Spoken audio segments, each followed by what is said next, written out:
Welcome back mga kababayan sa Tagalog Crime Stories, kung saan ibinabahagi ko ang aking obsession sa true crimes at isinasalaysay ko ito sa Tagalog.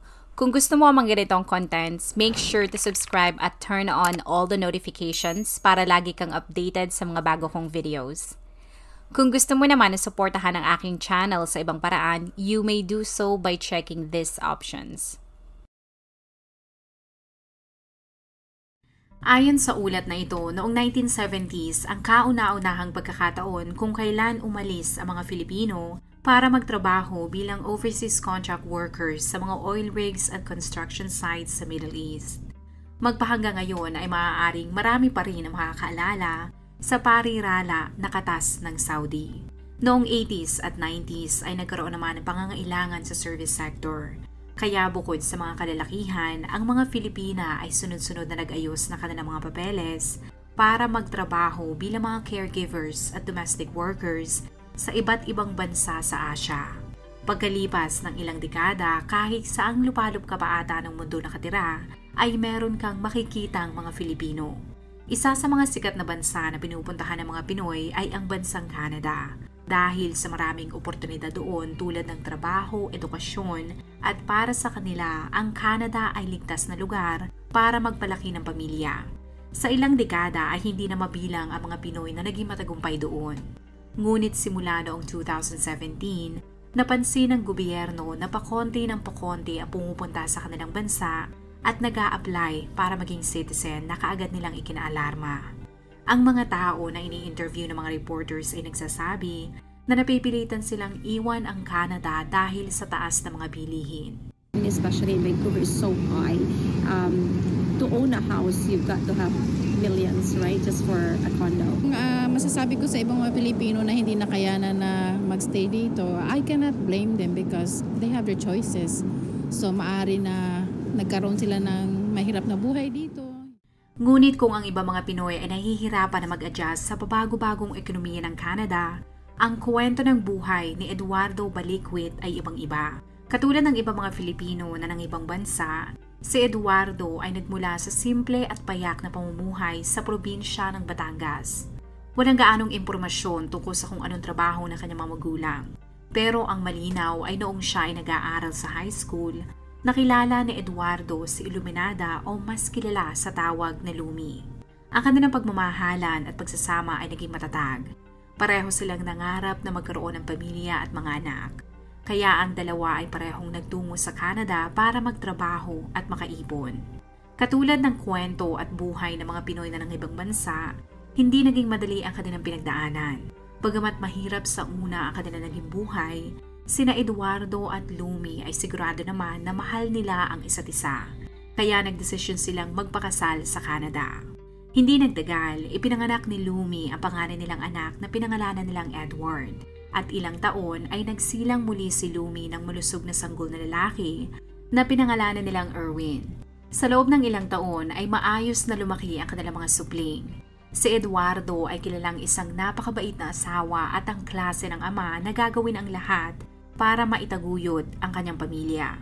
Siya ang tipo ng tao na kaagad tutulong lalo na kung ang nangangailangan ay ang isa sa kanyang mga anak. At para hindi maranasan ni Erwin at Edward ang hirap na kanilang naranasan sa Pilipinas, si Eduardo ay nagpalipat-lipat ng trabaho at sa loob ng 3 dekada, siya ay nagtrabaho bilang machine operator sa isang fabric company. Nang lumalaki na ang kanyang mga anak ay hindi naging sapat ang sahod ni Eduardo. Kaya nag-apply din siya para maging isang janitor. Ang kanyang araw ay nagsisimula ng madaling araw pa at madalas itong natatapos ng alas 10 ng gabi. At dahil sa lagi siyang abala para masuportahan ang pangangailangan ng kanyang pamilya, si Lumi ay ginawa ang lahat para hindi maramdaman ng mga bata na wala silang ama. At ipinaintindi niya sa mga ito na ang madalas na pagtatrabaho ni Eduardo ay para sa kanilang pamilya. Sa loob ng ilang dekada, ang setup na yan ay naintindihan ng magkapatid at lumaki silang laging nakikita na ang kanilang ina ay iniintay ang pag-uwi ng kanilang ama. Si Lumi ay laging nag-iintay sa kanyang asawa at kahit malalim na ang gabi, silang dalawa ni Eduardo ay laging sinisigurado na meron silang oras para sa isa't isa. Ang setup nilang yan ay naging matagumpay. Bukod sa kanyang dalawang mga trabaho ay nagsa-sideline din ang masipag na si Eduardo bilang DJ at kumakanta din siya sa mga Filipino events sa Winnipeg. Tanging nasa puso mo, hanggang wakas di maglalaho. Pangako mo'y di magbabago. Naalala mo pa ba, mahal ko? Pagkatapos ng ilang dekada niyang pagtsatsaga ay nakaipon si Eduardo at nagtayo siya ng sarili niyang janitorial company na pinatakbo niya sa loob ng 2 dekada. Kasabay ng pagpapalakad niya sa kanyang maliit na kumpanya ay nagtatrabaho pa rin ito bilang machine operator. Mula Lunes hanggang Biyernes ay nililinisan niya ang 4 na mga building. At tuwing weekends naman ay kung may mga events tulad ng kasalan, ay abala siya sa pagiging DJ. Ngunit kahit dumarami na ang kanyang mga ginagawa, naging magaling sa paghawak ng kanyang oras si Eduardo. At lagi siyang umuuwi ng alas 10 ng gabi. At noong June 4, 2018, ang araw na ito ay katulad lamang ng ibang araw. Nagpaalam si Eduardo sa kanyang pamilya. Ang kanyang asawa at mga anak ay ipinagpatuloy naman ang kanilang mga gawain na parang isang normal na araw. Ngunit ang hindi nila alam, yun na pala ang huling beses nilang makikita si Eduardo. Ayon sa ulat, ang 59 na taong gulang na si Eduardo ay hindi umuwi sa kanilang bahay. Ang kanyang asawa ay hindi nag-alala at binigyan pa nila ito ng 30 minuto dahil sa pag-aakala na kailangan pa nito ng konting panahon para matapos ang kanyang mga ginagawa sa kanyang trabaho. Ngunit naalarma na sila nang sumapit na ang alas 11 ng gabi pero hindi pa rin ito umuwi. Agad nila itong tinawagan sa cellphone pero kahit ilang beses nilang tawagan si Eduardo ay hindi ito sumasagot. Dahil sa hindi maganda niyang pakiramdam, inutusan ni Lumi ang kanyang mga anak na magtungo sa pinagtatrabahuhan nito. Ilang beses nilang inikot ang building at kalapit nitong lugar na umabot ng alas 3 ng madaling araw. Ngunit hindi nila ito nakita kahit ang sasakyan ng kanilang ama. Kaya nang sumapit ang alas 5 ng madaling araw ay kinontak na nila ang mga otoridad.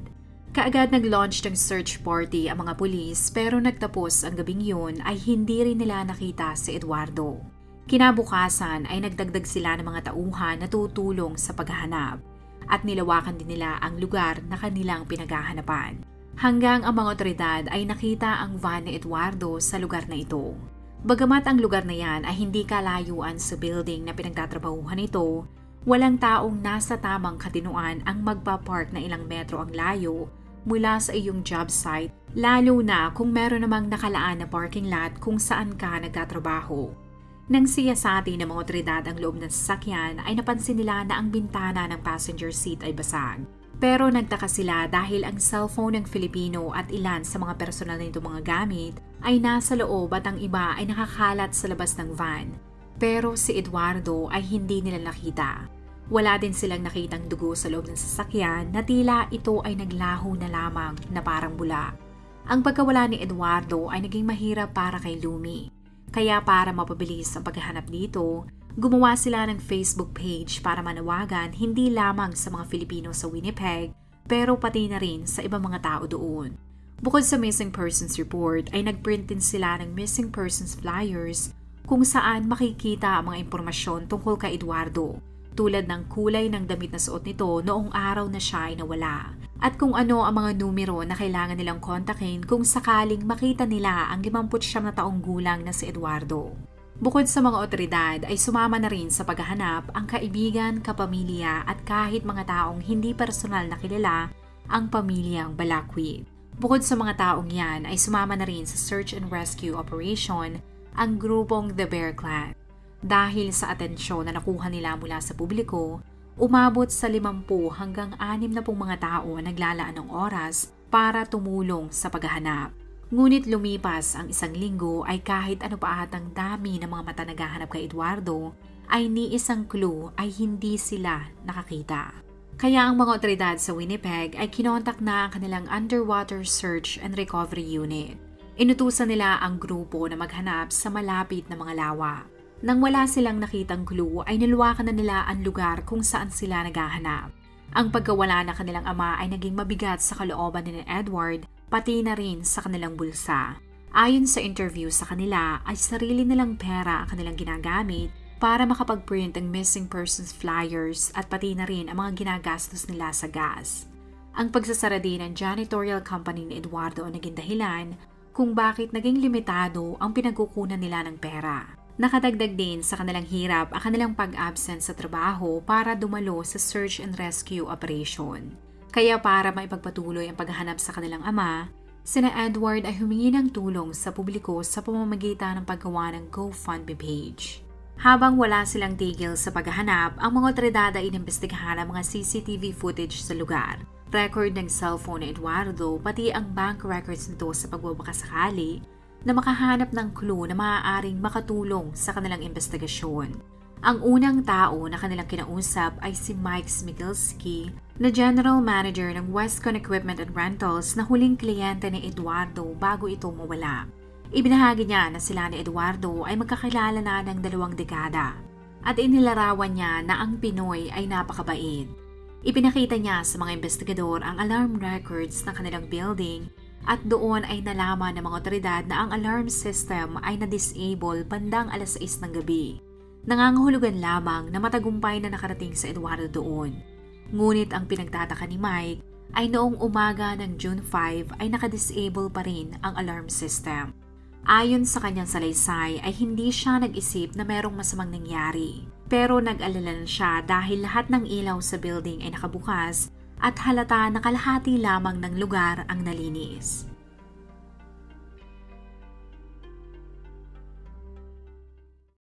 Once we find my dad, whoever this person was that did it, I mean, we're not looking for that person. Not right now, at least. Like, that's not our focus. Our focus is to bring a family member home that people obviously miss. Not just family and friends, but people who are just his acquaintances too, who have visited us and said, you know what, I met your dad briefly, and he's a good guy. Kasunod ng panawagan ni Edward, ang Winnipeg Police ay inanunsyo sa publiko na itinigil na nila ang paghahanap sa nawawalang Filipino sa kadahilanang itinaas na nila ito sa homicide dahil naniniwala sila na si Eduardo ay patay na at ito ay biktima ng isang krimen. Ang homicide unit ay binalikan ang lahat ng mga lugar na naunang pinaghanapan sa Filipino. Habang tahimik at tikom ang Winnipeg Police sa ginagawa nilang investigasyon, walang tigil ang pamilya ni Eduardo sa pag-post ng kanyang larawan sa social media para hindi malimutan ng publiko na ito ay nawawala. Ang Pasko at Bagong Taon ay ipinagdiwang ng pamilyang Balakwit na malungkot. Ngunit katulad ng lagi nilang sinasabi, hindi sila titigil hanggat hindi nila ito nakikita.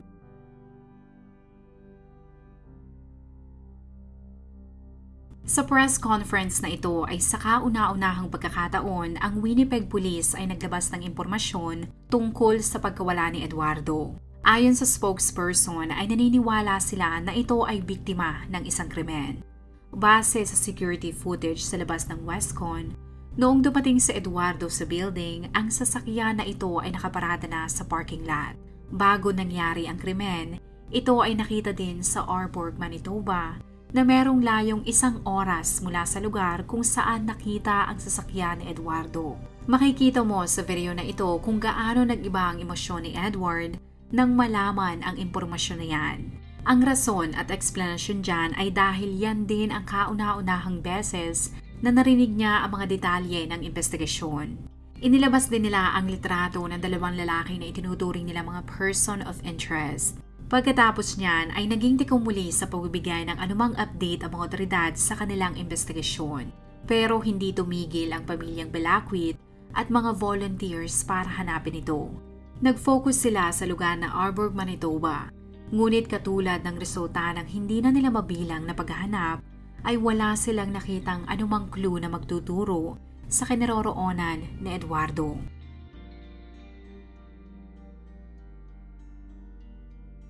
Noong umaga ng March 25, 2021, ang mga otoridad ay masayang ibinalita na naaresto na nila ang pinaniniwalaan nilang sospek na pumatay kay Eduardo. Sa pahayag ni Sergeant Wade McDonald na pinuno ng Police Service Homicide Unit, ang salarin ay ang 35 taong gulang na si Kyle Alexander James Pitts. Si Pitts ay kaagad sinampahan ng kasong manslaughter.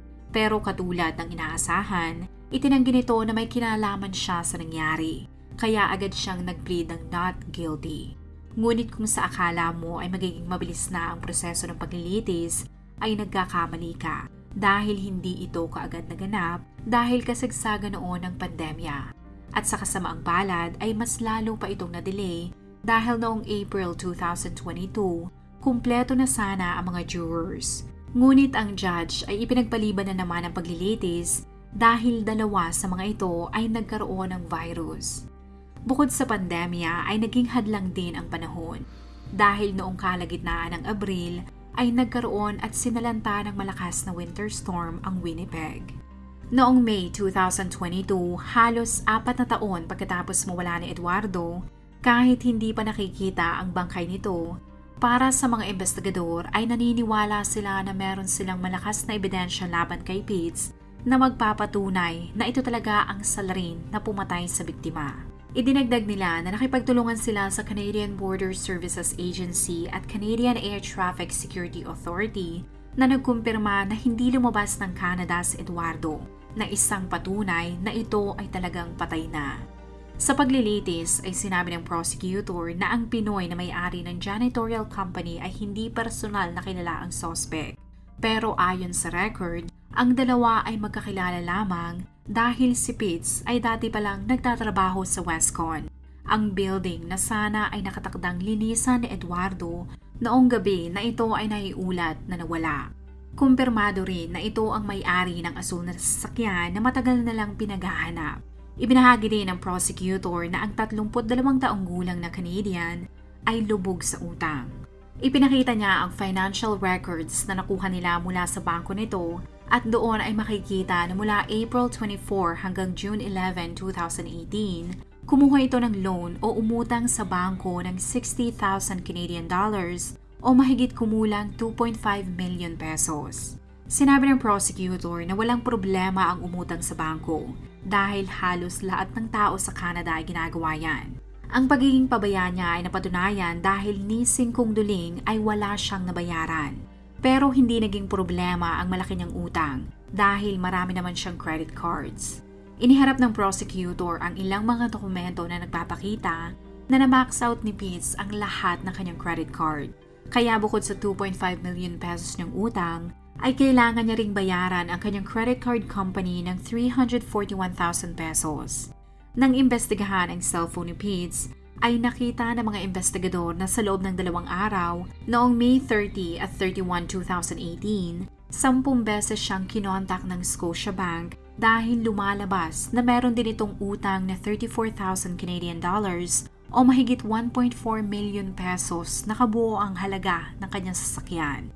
Nakakita din sila ng 7 mga text messages sa loob ng 1 linggo na mula naman sa isang loan company dahil sa utang nitong 5,800 Canadian dollars o 248,000 pesos. Para sa mga taong magtatanong kung paano siya naaprubahan at patuloy pa rin pinapautang, yan ay dahil sa siya ay nagtatrabaho sa Westcon. Pero lalong nagulo ang kanyang buhay at hindi siya pinatahimik ng paulit-ulit na mga text messages at tawag mula sa mga loan companies at bangko nang mag-resign siya sa kanyang trabaho. Base sa report ay napilitan siyang mag-resign pagkatapos siyang mahuli na nagnakaw sa petty cash box ng kumpanya na nagkakahalaga ng 1,700 Canadian dollars o 72,000 pesos. Dahil sa lumolobo niyang problema sa pera, si Pitts at asawa nito ay pinatalsik na kanilang landlord sa kanilang apartment. Kaya napilitan silang makitira sa bahay ng kanyang mga magulang. Ang mismong kapatid ni Pitts na si Carly Martin ay tumestigo laban sa kanyang kapatid. Ayon dito ay kahit ang coverage ng cellphone nito ay sinuspindi din ng kanyang telco provider dahil sa hindi nito pagbabayad.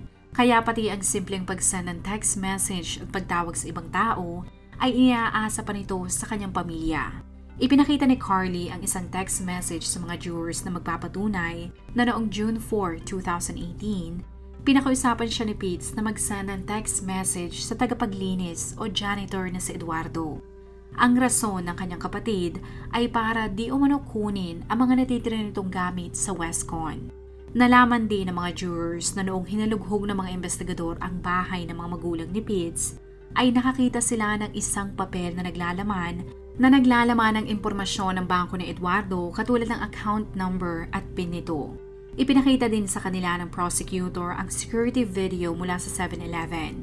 Kita sa CCTV ng tindahan na madaling araw noong June 5, 2018, gamit ang ATM card ng biktima, si Pitts ay nag-withdraw ng pera na nagkakahalaga ng $700 Canadian o 29,000 pesos.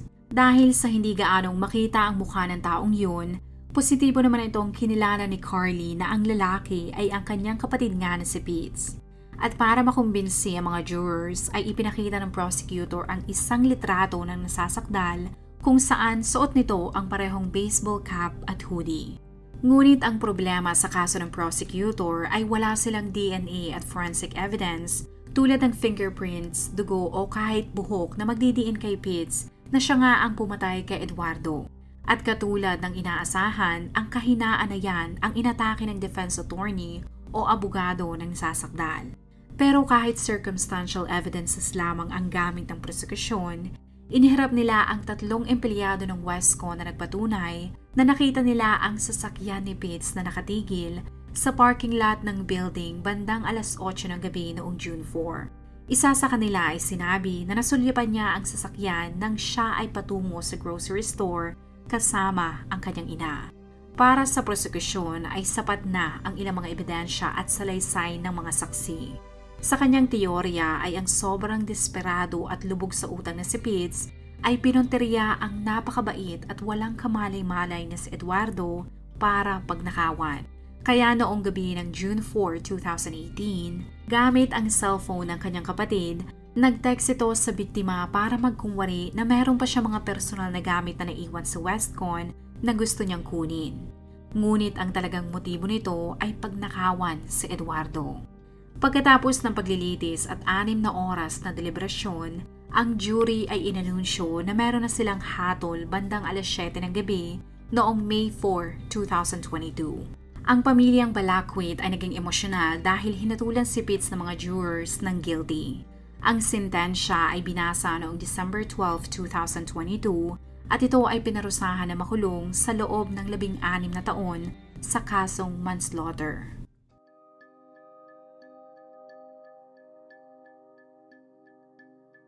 Bagamat masaya ang pamilyang Balaquit na makukulong na si Pitts sa ginawa nito sa kanilang ama, para sa kanila ay wala pa rin closure hanggat hindi nila nakikita ang bangkay ni Eduardo. As of this recording ay patuloy pa rin ang paghahanap ng Balaquit family sa labi na kanilang ama.